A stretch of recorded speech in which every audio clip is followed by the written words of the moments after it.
Grade 10 आज हम कर रहे हैं बायोलॉजी का जो अगला टॉपिक आ रहा है रिफ्लेक्सेशन। रिफ्लेक्सेशन क्या है? Basically when central nervous system sends impulses to muscles and glands, two types of actions or responses result.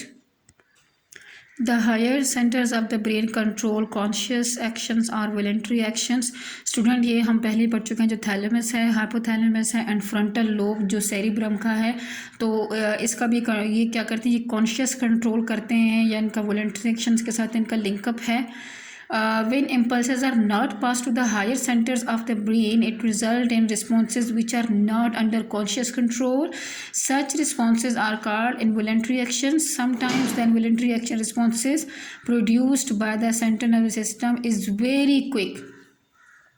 Such a response is called a reflex action.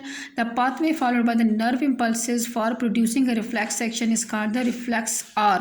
तो स्टूडेंट ये तीन चीज़ों की डेफिनेशंस आपके पास आ रही हैं कि इन्वॉलंटरी एक्शन किसे कहते हैं और रिफ्लेक्स एक्शन किसे कहते हैं और रिफ्लेक्स आर किसे कहते हैं। तो स्टूडेंट्स ये भी देख लेते हैं कि ये ब्लॉक में क्या लिखा है। It does not matter how clever we are, we will always pull our hand away from a flame without thinking about it. The most common example of reflex action is the withdrawal of hand after touching a hot object. In this reflex action, the spinal cord acts as coordinator. Heat stimulates temperature and pen receptors in the skin. Student जो हमारे skin पे heat and pen receptors मौजूद हैं तो heat उसको stimulate कर देता है। Nerve impulse is generated which is carried by the sensory neuron to the inter neuron of spinal cord and from inter neuron the impulse is passed to the motor neuron which carry it to the muscle of arm. As a result, the muscles contract to withdrawal. Students आप देख रहे हैं यहाँ पे जब receptors ने इसको temperature और पेन को फील किया तो यहाँ से नर्व इम्पल्स के थ्रू गए सेंसरी न्यूरॉन ने, इंटर न्यूरॉन ने फिर इसको क्या कि मोटर न्यूरॉन को मैसेज दिया कि विड्रॉल करे। तो जो अफेक्टेड मसल्स ऑफ आर्म हैं यानी जहाँ पे हाथ को पीछे खींच सकते, जो पीछे कॉन्ट्रैक्शन जहाँ पे होती है तो यहाँ पे हाथ एकदम से पीछे को खींच के जो अफेक्टेड मसल हैं उसने रिस्पॉन्स दे दिया।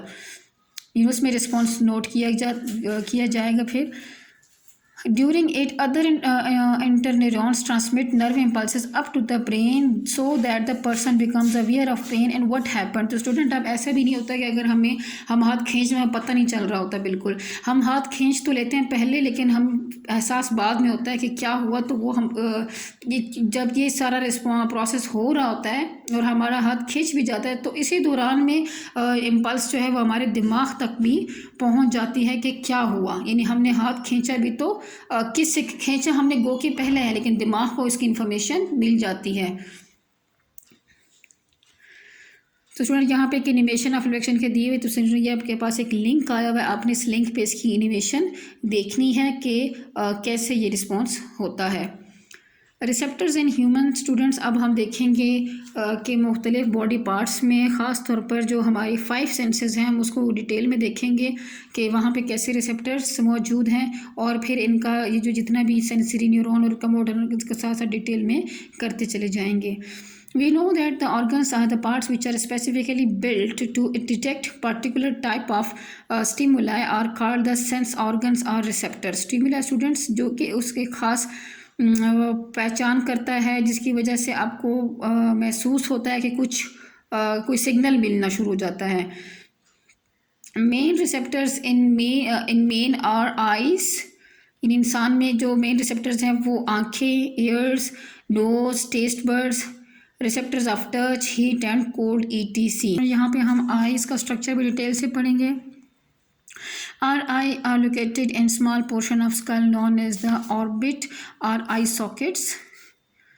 Eyelet wipe eyes and prevent dehydration. Eyelids का क्या काम है कि वो हमारे आँख को एक तो साफ़ भी करती है और दूसरा उसको खुश्क होने से भी रोकती है।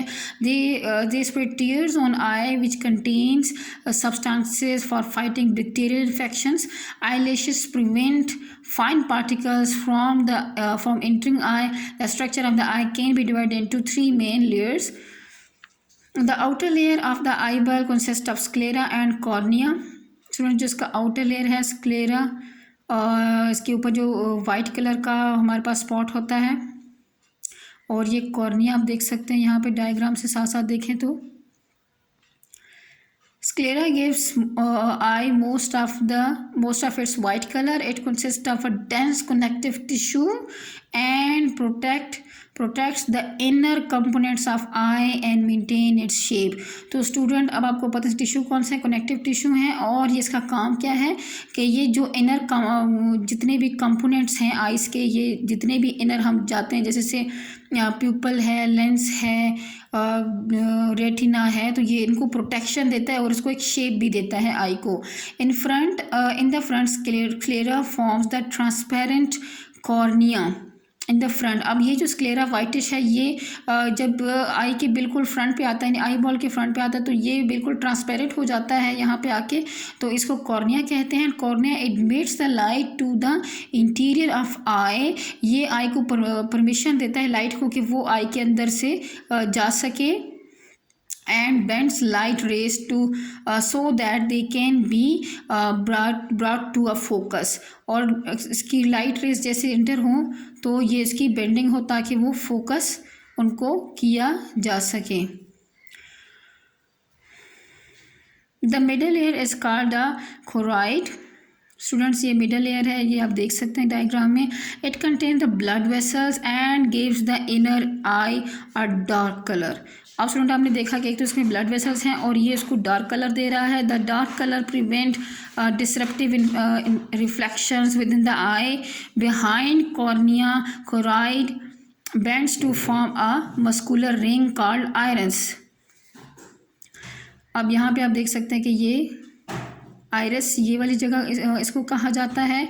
तो ये कहते हैं कि जहाँ पे choroid bend to form muscular ring, एक मस्कुलर रिंग सी बना देता है, गुलदायरा से बना। यहाँ पे तो स्टूडेंट आपको कट किया हुआ पार्ट देखेंगे, असल में ये रिंग शक्ल में होता है सारा, तो इसको हम आयरस कहते हैं। और आयरस ये आपका आई कलर है।